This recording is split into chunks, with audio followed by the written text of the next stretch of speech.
What's up, guys? I wanted to make a quick video about removing mold from your coffee maker because, like me, I'm sure you use yours quite a lot, and mold and other gunky stuff tends to build up in these things. Just because it has water in it, there's a lot of humidity, obviously, and it just sits for a really long time.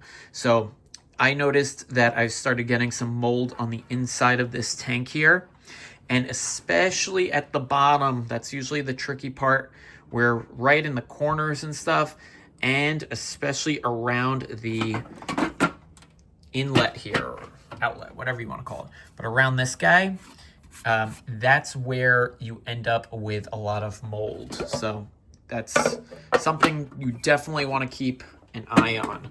So how do you do it? Well, you need a cleaner, and I highly suggest you use distilled white vinegar. So I'm running out. But they also have those little pod things. So you could drop a little pod in here and it dissolves and it'll do the same job. So either vinegar or that, whatever you have handy.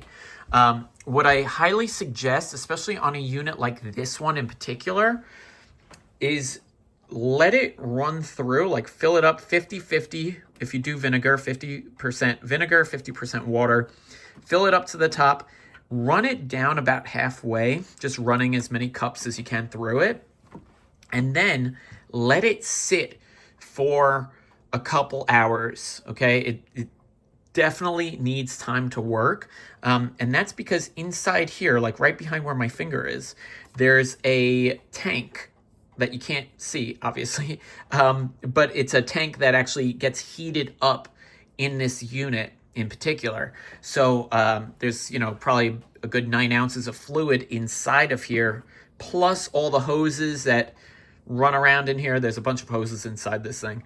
So you want to make sure that you get a lot of volume of water through it, and then you want it to just sit, because the vinegar needs time to clean itself out, and it will also descale the inside. So while you're doing it, it's gonna clean the inside of the tank as well.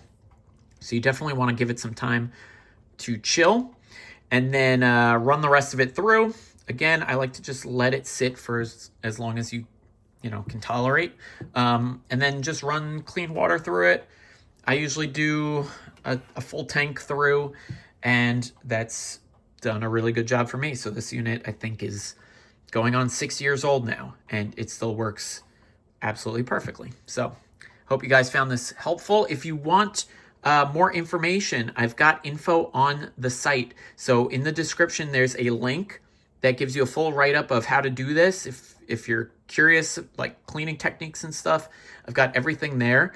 It's definitely worth checking out because I put some really good effort into it. So I'll catch you guys soon.